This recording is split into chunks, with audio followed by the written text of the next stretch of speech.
اعوذ باللہ من الشیطان الرجیم، بسم اللہ الرحمن الرحیم۔ آج جس موضوع پہ آپ سے بات کرنی ہے وہ بڑا اہم موضوع ہے اس حوالے سے کہ دیکھیں دنیا بھر میں جتنی بھی اقوام موجود ہیں اور جو بھی ترقی یافتہ ممالک ہیں ان سب میں یہ بات تو کامن ہے، وہ کسی بھی مذہب سے ان کا تعلق ہو وہ اپنی تمام جو چیزیں ہیں ان جو یادگار ہیں انہیں محفوظ رکھتی ہیں، اس میں کوئی دو رائے نہیں ہے۔ اور جہاں تک امت مسلمہ کا تعلق ہے، امت مسلمہ میں خاص طور پہ ہم جتنے بھی رسول کریم صلی اللہ علیہ وسلم کے چاہنے والے ہیں دنیا بھر میں، وہ عقائد و جہاں رسول کریم صلی اللہ علیہ وسلم سے بہت زیادہ محبت کرتے ہیں، عقیدت رکھتے ہیں، اس میں کوئی دو رائے نہیں ہے۔ وہ کسی بھی مسلک سے اس کا کوئی تعلق ہو، لیکن امت مسلمہ میں جتنے بھی لوگ قائم ہیں وہ سب کے سب جو ہیں رسول کریم صلی اللہ علیہ وسلم سے پیار و محبت کا رشتہ قائم کیے ہوئے ہیں، اور ایمان ہے ان کا اس حوالے سے کہ ہم کبھی جان نثار کرنے کا وقت آئے تو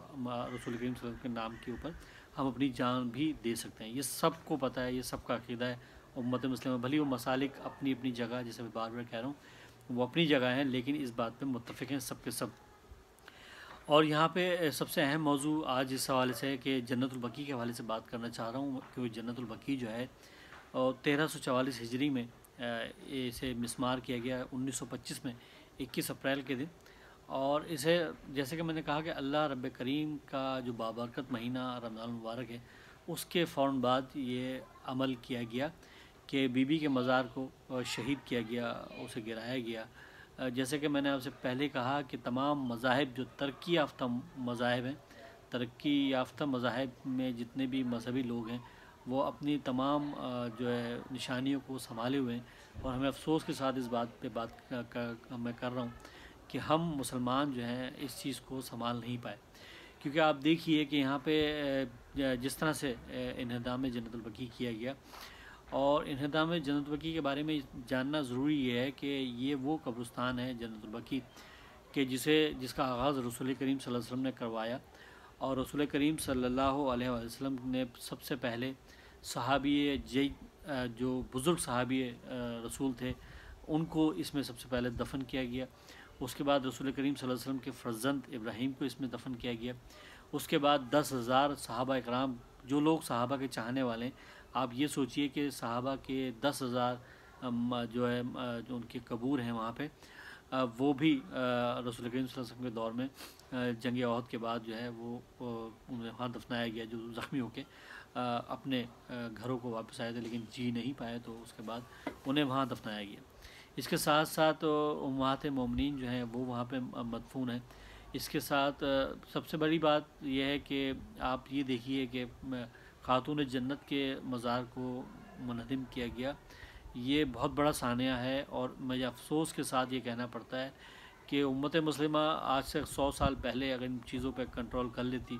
اور ایک ساتھ کھڑے ہو جاتے اور ان مزارات کو مسمار ہونے سے بچا لیتے، تو آج جو حالات ہیں، آج جس مشکل وقت میں ہم کھڑے ہیں تو شاید ایسے حالات نہ ہوتے۔ آج دیکھیے کہ آپ نے جب عراق میں جنگ دیکھی، آپ نے جب کیا کہتے ہیں داعش و ISIS کو دیکھا وہاں پہ بدماشیاں کرتے ہوئے کہ کس طرح سے انہوں نے مسمار کیا ان قبور کو، جو انبیاء کی قبور تھیں، ان قبور کو جو صحابہ کی قبور تھیں، انہیں مسمار کر کے ان مساجد کو شہید کیا گیا، جو کہ ہم کہہ سکتے ہیں کہ بہت بڑا سانحہ ہے۔ اس پہ جو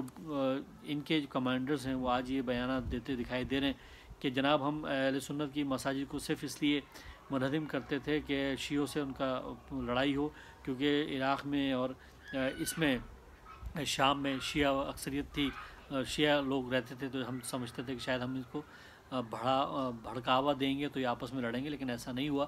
اور میں آپ کو یہ بتانا چاہتا ہوں کہ یہ بہت بڑا سانحہ ہے، اور یہ امت مسلمہ کا سانحہ ہے۔ مجھے افسوس کے ساتھ یہ کہنا پڑتا ہے کہ کل 2-3 دن پہلے جو 8 شوال منائی گئی پوری دنیا میں، تو اس میں اہل تشیع جو ہے اور چند اہل سنت جو ہے وہ جو اس بات کو سمجھتے ہیں، وہ جو سمجھتے ہیں کہ بڑی زیادتی ہے،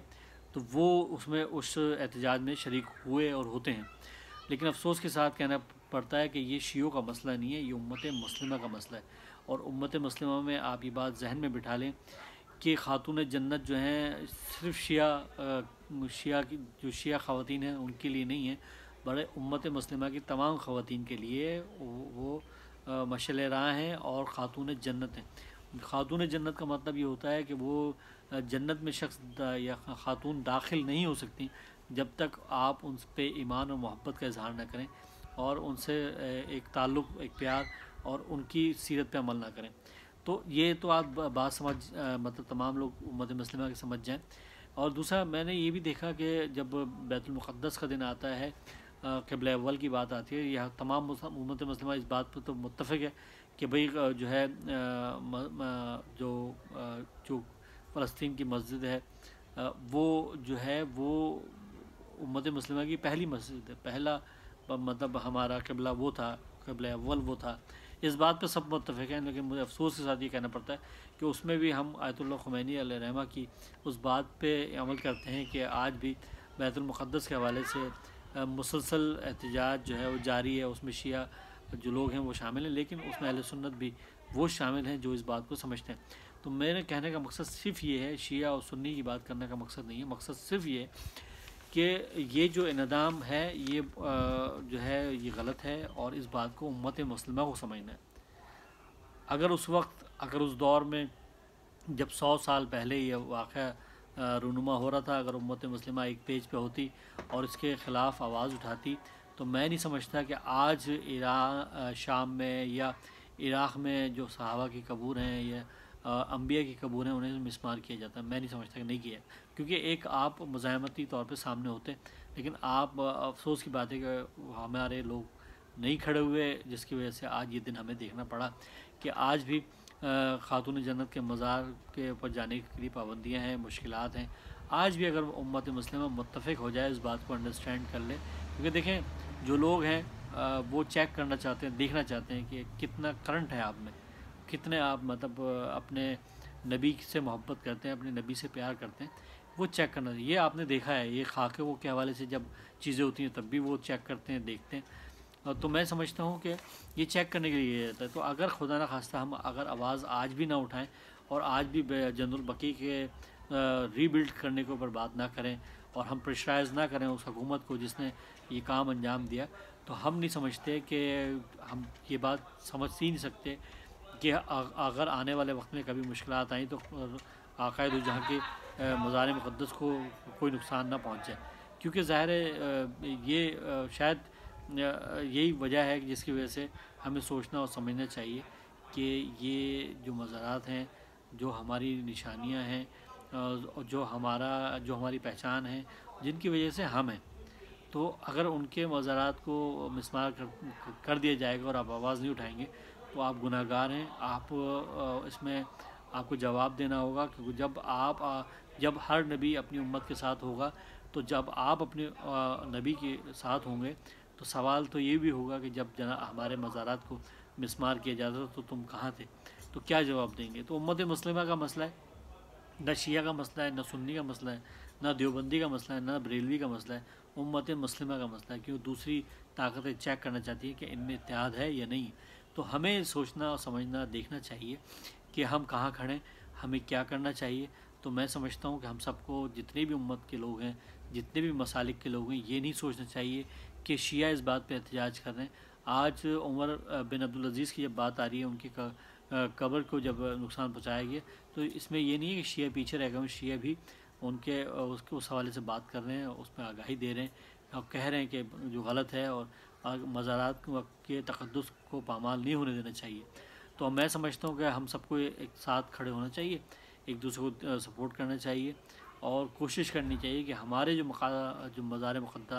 مقدسہ ہیں اس کی توہین نہ ہو، اور اس میں ایسی جرت نہ ہو۔ جب ہم کھڑے ہوں گے تو کسی میں جرت نہیں ہوگی یہ کچھ کرنے کی۔ تو ہم سب کو چاہیے کہ ہم سب ایک پلیٹ فارم پہ کھڑے ہوں، ایک دوسرے سے محبت کا اظہار کریں، اور سب سے پہلے اپنے رسول کریم صلی اللہ علیہ وسلم کی امت کے ہونے کے ناطے ہم سب کو چاہیے کہ ہم سب مل کے ان سے محبت کا اظہار کریں، اور اس جنت البقیع کو جسے مسمار کیا گیا، جس کی نشانیوں کو مٹایا جا رہا ہے، ان کو دوبارہ سے ری بلڈ کرایا جائے، تاکہ ہم سرخرو ہو سکیں رسول کریم صلی اللہ علیہ وسلم کی نگاہ میں، کہ ان کی جو بیٹی ہیں، جو خاتون جنت ہیں، جن کی بشارت دنیا میں دی گئی، جن کے لیے رسول کریم صلی اللہ علیہ وسلم نے خود نے کہا کہ یہ بیٹی فاطمہ جو ہیں خواتین کی جو ہے سردار ہیں جنت میں۔ تو ہمیں چاہیے کہ ہم اس پہ سوچیں، ذرا غور کریں اگر ہم غور کریں گے، سوچیں گے، تو ہم ایک پلیٹ فارم پہ آ سکیں گے اور ایک دوسرے کے ساتھ ہاتھ میں ہاتھ ڈال کے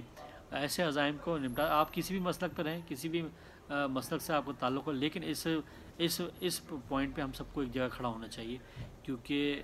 بی فاطمۃ الزہرا سلام اللہ علیہ امت مسلمہ کی خواتین کی سردار ہیں. تو ہم اللہ رب کریم ہم سب کو یہ توفیق عطا فرمائے کہ ہم اس کار خیر میں ایک دوسرے کا ساتھ دیں اور ایک دوسرے کے ساتھ جڑے رہیں. اور اب جب 8 شوال منائی جائے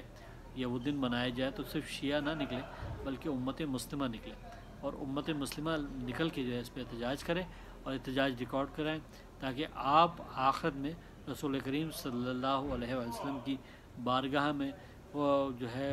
خوشنودگی حاصل کریں اور ان سے قربت حاصل کریں. اور اسی طرح اللہ رب کریم ہمیں سب کو ایک دوسرے کو توفیق دے کہ ہم نیکیاں پھیلائیں، اچھی باتیں پہنچائیں لوگوں تک، اور کیا ہماری ذمہ داری ہیں اس کو ایک دوسرے کو آگاہ کرتے رہیں، تاکہ جو ہے جب ہم آخرت میں اٹھائے جائیں تو ہم ایسی قوم، ایسی امت بن کے آقا دو جہاں صلی اللہ علیہ وسلم کی بارگاہ میں جائیں کہ آقا دو جہاں کو بھی ہم پہ فخر ہو.